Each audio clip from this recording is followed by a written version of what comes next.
to break down the biggest stories of the day. This is the top 3 stories of the day on KSLSports.com. 97.5 The KSL Sports Zone. Jacob Ben, 97.5, the KSL Sports Zone. Jake Scott, Ben Anderson. Time for the top 3 stories of the day at KSLSports.com. Brought to you by our friends at J. Brooks Jewelers. Cherish your love with J. Brooks Jewelers. Explore their expertly crafted engagement rings made from the finest materials. J. Brooks Jewelers. All right, Christian, where do you want to start today? Number 1, the Jazz taking on the Brooklyn Nets tonight. No Lauri. Lauri's out for rest. You can rest him on home games. You cannot rest him on the road. So I'm guessing you will see Lauri a little bit more coming up on this 5-game road trip. But it does seem like, and I should also note that Cody Williams, Yusuf Nurkic listed as questionable. Kevin Love also questionable. Am I right on that? So, if you want to decimate your front court and put it on Flip and put it on Taylor Hendricks to go out there and win you a game or lose you a game, that's certainly the gamble.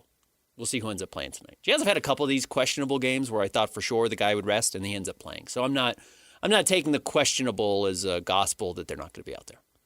All right, Ben. We've seen how hard it is to lose that many games, and maybe has the time come to get creative? Okay. If you cannot rest Lauri on the road, what if he is actually sick again? Yeah. So bear with me here. Mm-hmm. Poison Lauri. Poison Lauri Markkanen. Just like a little, though, Sure. You're not trying to kill him. Well, yeah, right. Ben, we got to make that abundantly clear. When we say poison Lauri Markkanen, we're just talking just some mild poisoning. Just enough so he can't play. Because you don't want to get fined. Yeah, I'm totally with you. By the way, the injury report released this morning. I love it that Ben's on board with the poisoning. I want to come out and say I'm not with that. No?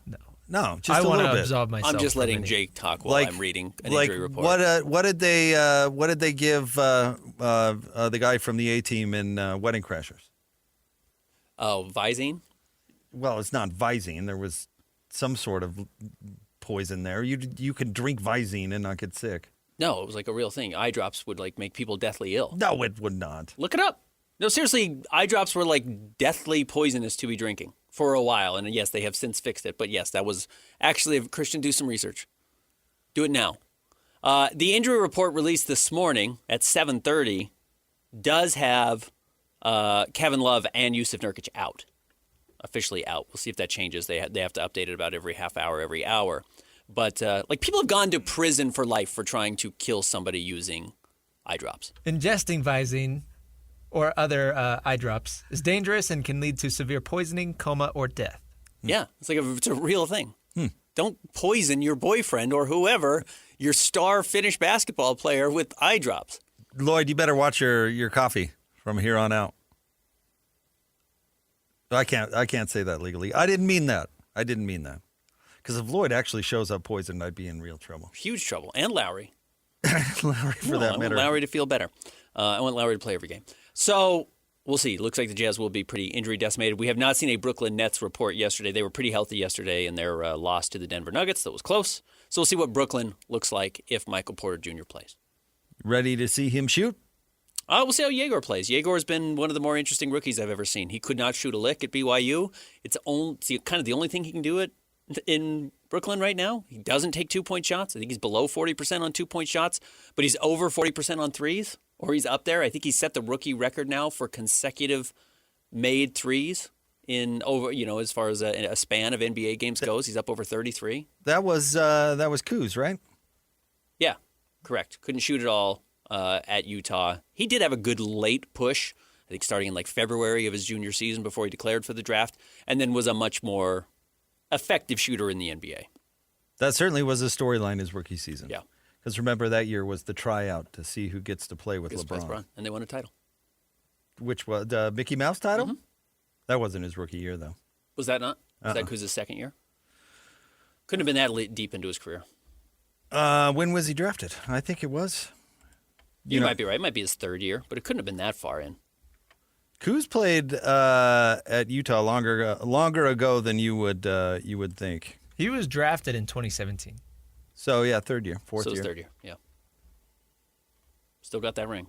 By the way, VWAG Golf chiming in on YouTube. He said, I think we should test it live on air right now, Jake. Someone has to have eye drops. I have eye drops. I have eye drops right now. Jake, whip that coffee open. No, I'm not gonna do that. Well, you're advocating for poisoning the star basketball player for the Utah Jazz. I'm not advocating poisoning me. Okay. You being sick doesn't help anyone. That's a him problem. Yeah.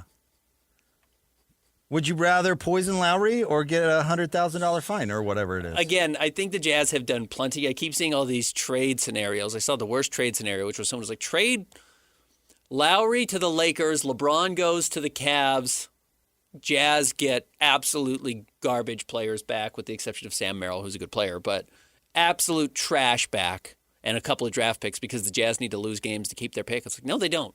The Jazz are fine. The Jazz have figured out how to hold on to this pick. They've got a 96% chance right now of holding on to it. They're fine. They could lose more games if they want to. They will eat fines if they have to close the season. The Jazz are not going to sell off Lauri Markkanen to lose 3 extra games before the end of the year. They don't have to. Who did the Pelicans trade with again on draft night? The Hawks. Man, they're the real winners here, aren't they? Atlanta is going to have the number 1 overall pick. Again. Yeah, good for them. Maybe they shouldn't boot it this time. Yeah. The Pelicans, by the way, currently 12-37. Half a game better than the Pacers. Yeah. For the worst record in the league. Tied with Kings. Yeah. Brutal. Don't have their Don't pick. own their own pick at all. Insane. Should be really trying. Yep. Still only won 12 games. To trade that pick on draft night to move up 10 spots. Might to be draft the- Derek Queen, who's fine. But, yeah, one of the most short-sighted trades. And the fact that it was actually the better of 2 picks. So not only one shot to move up, it's they have their own pick, and I think it's Milwaukee or something. Right. Whichever one of those is better goes to Atlanta, I think. So Atlanta actually has a great, great opportunity to get this number 1 overall pick. It's crazy. Might be the dumbest trade of all time? Yeah, one of the worst trades of all time. Joe Dumars, shout out. Because even the Paul George thing was not as... I mean, it took us several years to figure that out. Yeah. You know, that was a really bad trade, but it took, at least 3, maybe 4 years to really figure that out? Yeah. This one, we were doing the show together when the trade happened. It was like, this is the most bizarre trade I've We just ever kept seen. saying, like, what are the protections? What are the protections on the pick? None. What? Yeah, didn't make any sense. You mean the Pelicans that probably won't make the playoffs just booted their pick to move up 10 spots? Yeah. It almost feels like it's so bad it had to be an error. Correct. Like, they didn't realize. Like they didn't include it. Like it meant to be included, and somehow the attorney for the club or something was like, oh, I forgot to put that in. Put the protection on there. Ah! Next. Big game for the Cougs tomorrow. Jake, you said you've been watching the availability reports. Yeah. Kansas is going to have the fully loaded squad, right? It sounds like Darren Peterson's going to play. He's been dealing with a knee injury or an ankle injury. Is he excuse me. still? I'm looking. Is he still officially questionable, or we decided that he's going to play? It was kind of the assumed once it got put into the atmosphere. I think the assumption is he's going to play. I don't think he's been officially announced as available. So we're likely, or we hope, are going to see the top 2 prospects in the draft right now? Yeah, I think there's no question about it. I think if the draft were held today, those would be the top 2 guys. Kind of unfair, though, with him just coming back. Wonder what kind of... Well, and don't be surprised if he leaves the game with cramps. That's his other thing. He's always leaving games with cramps. You know, we talked about Lauri. Game shape is a thing. Mm-hmm. And it's less of a thing in college than it is in the NBA because there's, half as many games or whatever. But it definitely is a thing. Coming back from a layoff and being expected to dominate, probably not fair. Yeah, Bill Self did say yesterday he expects him to play. Drink some pickle juice, man. Why are you cramping up so much? Whatever you got to do. Lay off the Visine. Drink something that keeps you hydrated. And why has this been the case since he was like 15 years old? It's a little bizarre. Maybe he's a heavy sweater. Maybe, yeah. But then Maybe fix that. Maybe he perspires. Get an IV. I don't care what Fix you have it. to do. What Get like a banana bag or whatever they call that. glue up his pores? Fix it? Hydrate. Yeah, man. Yeah, put Vaseline over your whole body to keep all the fluids in. All of it in. This man is slippery. Christian, you have sweating problems? Yeah. Yeah, you're a sweaty guy. Yeah. Yeah. Hey, That's why you're always stretching back there because you're cramping up during the show. I've had embarrassing sweating moments in my life. Never wear blue to a wedding in the middle of the summer in Minnesota. Bad idea. Never wear blue to a wedding in the middle of summer in Minnesota. No taken. Next time. Good enough. Blue. Kids, write that down. Blue was the worst choice. I told you I danced with the bride at one point and apologized to her. I'm so sorry. That's gross. I'm so sorry that this is happening to you. No one likes the sweaty guy. It's like my third run at the 24-hour fitness. Yeah, right. Yeah. At one point, I just had to lean in and be like, you know what? I'm it. I'm the wet guy. I'm sweating bullets. Quite hot in here. Anybody? We open a window? And number So we'll see. 3. Well, here's the thing, honestly. Let's actually talk a little sports. This BYU Kansas game doesn't matter. You know, I know. I told you that before the Arizona game. None of it matters. That's the problem, again, with college basketball is BYU has already punched their ticket to the NCAA tournament. Good for them. They clearly have the talent to advance as far as they want to. I mean that. Like, BYU, as is, could compete for a national championship. If they click, all the pieces fit together. The talent is certainly not the question. I do think there are some questions about how well they all click together, and that's why they've had some slow starts, and why are we not seeing that better? That's what I'll be keeping an eye on tomorrow against Kansas. Can they start hot? Can they go on the road in a tough environment where everybody's going to come in and have chance and be excited to not welcome in BYU, but to face BYU? Can the Cougars out-execute early on to make sure that they're not in a situation where they're trying to erase an 11-point deficit with 65 seconds to go, which they almost did against Arizona.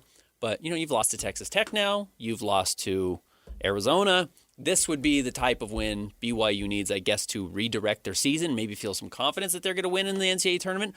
But the talent is certainly not a question. They've got all the pieces they need. I have the absolute key to the game. Now, maybe not as locked as Kyle Whittingham's turnovers, but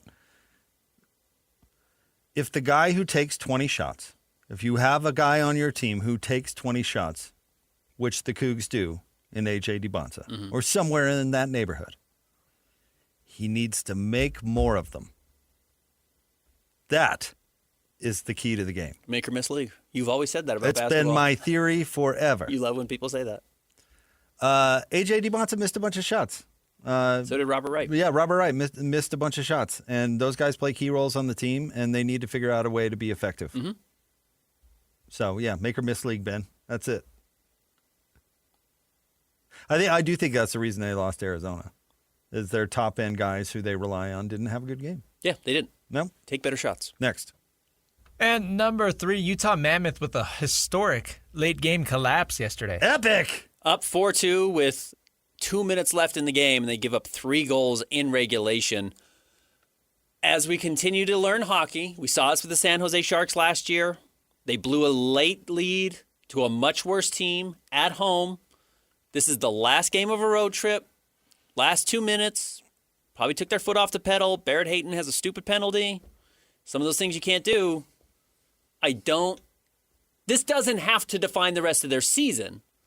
As we've talked about, this is a team that really rides momentum, highs and lows, really hard. If they want to make the playoffs, I do think they need to show that they can respond to this adversity with good victories to close out the week before they head out on the Olympic break. Because if they let this sink them, it could for the rest of the year. This really is the difference between basketball and hockey. I'll throw soccer and maybe to another extent Major League Baseball. If you let up, you can lose.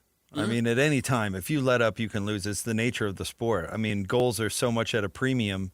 If you let up and the team rattles off 2 quick goals, which is absolutely possible and happens all the time, the game can totally be flipped on its head. The Jazz can be up 25, take a quarter off, and still be up 5. You know what I mean? Like, if you're up 20 in the fourth quarter, you might as well just mail it in. Take it to the locker room. You know what I mean? Yeah. In these goal scoring sports, I mean, you just can't let up for a second. Nope, you can't. And, because the margin is never that huge. Yeah, and that's thrilling, by the way. I mean, that's a great part of the sport. That's why people are locked into World Cup games until the bitter end, you know? Yeah, because the craziness can happen. And, again, this is only the 3rd time it's ever happened. I think it's the first time in the salary cap era that a team's lost in regulation leading 4-2 with 2 minutes to go. You're taking your lumps. You're trying to climb the mountain right now. And you have never reached the peak before. It's not going to be easy. No one's just going to gift it to you. And you're playing against good teams like Carolina. They're going to come back. They're trying to make the playoffs as well. So you've got to find a way to overcome the adversity after you take it. You can't let it continue to sink you. So that's what I'm going to be watching from the Mammoth. They've got Dallas coming in again this weekend, right? I think they're playing Dallas tomorrow, which is another huge game. So bounce back. That's your opportunity. Coming That's up what a playoff team would do. At the top of the 11 o'clock hour, Henry Greenstein, he covers Kansas basketball for the Lawrence Journal World, is going to be on the show. Stay tuned for that. It's Jake and Ben, 97.5, the KSL Sports Zone.